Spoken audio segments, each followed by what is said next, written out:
ನಾವು ಈ ಪರಿನಿರ್ವಾಣ ದಿವಸ ಅಂತ ನಾವು ಯಾಕೆ ಕರಿತೀವಿ ಅನ್ನೋಂಥದಕ್ಕೆ ಒಂದು ವಿಶೇಷವಾದಂಥ ಒಂದು ಹಿನ್ನೆಲೆ ಅನ್ನೋದಾದ್ರೆ, ಈ ದೇಶದ ವ್ಯವಸ್ಥೆ, ಈ ದೇಶದಲ್ಲಿದ್ದಂತಹ ಒಂದು ಪಟ್ಟಭದ್ರ ವ್ಯವಸ್ಥೆ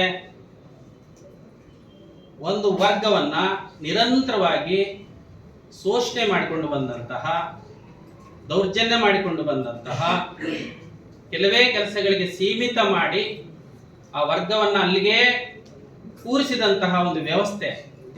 ಆ ವ್ಯವಸ್ಥೆಯನ್ನ ಕಂಡು ಅನುಭವಿಸಿ, ಸ್ವತಃ ಅನುಭವಿಸಿ, ಈ ವ್ಯವಸ್ಥೆಯಲ್ಲಿ ಬದುಕಲ್ಲ ನಾನು, ಈ ವ್ಯವಸ್ಥೆಯಲ್ಲಿ ಯಾರು ಬದುಕಬಾರದು ನನ್ನನ್ನು ನಂಬಿದವರು ಅನ್ನೋಂಥ ಒಂದು ದಿಟ್ಟ ನಿರ್ಧಾರದಿಂದ ಬುದ್ಧನು ಹೇಳಿದಂಥ ವಿಚಾರಗಳಿಗೆ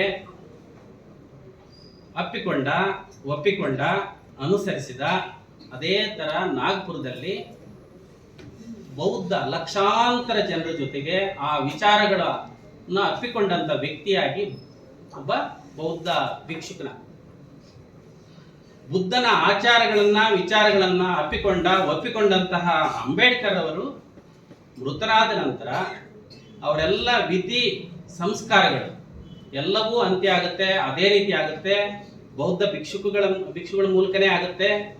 ಸುಮಾರು 5-6 ಗಂಟೆಗಳ ಕಾಲ ಅವರ ಪಾರ್ಥಿವ ಶರೀರ ಮೆರವಣಿಗಿಲ್ಲ. 5-6 ಗಂಟೆಗಳ ಕಾಲ ಅಂದ್ರೆ ಸಂಜೆ 7:30 ಸುಮಾರಿಗೆ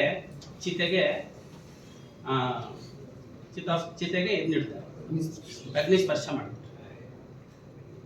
ಇವೆಲ್ಲ ವಿಧಿವಿಧಾನಗಳನ್ನ ಅವರ ಮನಸ್ಸಿಗೆ ನಾನು ಹೇಗೆ ಅಂತ್ಯ ಆಗ್ಬೇಕು, ನನ್ನ ಅನುಯಾಯಿಗಳು ಯಾವ ರೀತಿ ಹೋಗ್ಬೇಕು, ಯಾವ ರೀತಿ ಇರಬೇಕು ಅನ್ನೋಂತ ಒಂದು ಅವರ ಮೂಲ ತತ್ವ ಅವ್ರು ಏನು ಒಪ್ಪಿಕೊಂಡಿದ್ರು ಆ ಒಂದು ಪರಿಕಲ್ಪನೆ ಅಡಿನಲ್ಲಿನೇ ಅವರ ಅಂತ್ಯ ಸಂಸ್ಕಾರವಾದಂತ ಈ ದಿನದಂದು ನಾವು ಅದನ್ನ ವಿಶೇಷವಾಗಿ ನಾವು ಪರಿನಿರ್ವಾಣ ದಿನ ಅಂತ ನಾವು ಕರಿತೀವಿ ಅಂತ ಹೇಳಿ, ಇಂಥ ಮಹನೀಯರಿಗೆ ಇವತ್ತು ವಿಶೇಷವಾಗಿ ಮಹಾರಾಷ್ಟ್ರದಲ್ಲಿ ಅಂಬೇಡ್ಕರ್ ಅವರ ಎಲ್ಲ ಬಂಧುಗಳು, ಅನುಯಾಯಿಗಳು, ಇಡೀ ಸರ್ಕಾರ ಆ ಭಾಗದಲ್ಲಿ ಒಂದು ವಿಶೇಷವಾದಂಥ ಒಂದು ಸ್ಮರಣಾ ದಿನವಾಗಿ ಇವತ್ತು ಆಚರಿಸ್ತಾ ಇದೆ.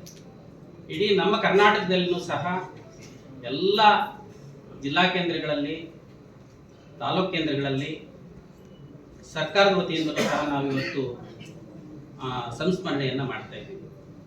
ಈ ಸಂದರ್ಭದಲ್ಲಿ ನೀವೆಲ್ಲರೂ ಹಾಜರಾಗಿದ್ದೀರಾ, ನಾನು ಹಾಜರಾಗಿದ್ದೀನಿ.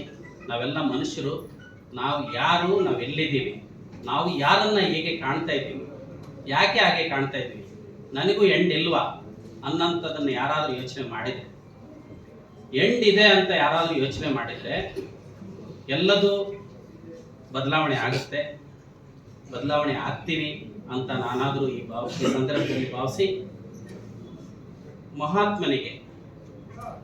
ಮಹಾತ್ಮನ ವಿಚಾರಗಳು ಯಾರಪ್ಪನ ಸೊತ್ತಲ್ಲ. ವಿಚಾರ ನನಗೆ ಮಾತ್ರ ಫೈನಲ್ಲು, ನಾನೇ ಹೇಳಿದ್ದು ಫೈನಲ್ಲು, ನನ್ನ ಆಲೋಚನೆಗಳೇ ಸರಿ ಅಂತ ಯಾರಾದರೂ ಅಂದ್ಕೊಂಡ್ರೆ ಅದು ಸೂಕ್ತ ಆಗೋದಿಲ್ಲ. ಅದು ಕೇವಲ ನಶ್ವರ, ಆ ಥರದ ಭಾವನೆಗಳು ಅಂತ ಹೇಳಿ ವಿಚಾರಗಳು ಜಗತ್ತನ್ನಾಡ್ತವೆ. ಹಾಗೆ ಬುದ್ಧನ ವಿಚಾರಗಳು ಇಡೀ ಜಗತ್ತಿಗೆ ಪಸರಿಸಿದವೆ. ಅಂಬೇಡ್ಕರ್ ಅವರ ವಿಚಾರಗಳು ಸಂವಿಧಾನದ ಮೂಲಕ ಇಡೀ ಪ್ರಪಂಚವನ್ನೇ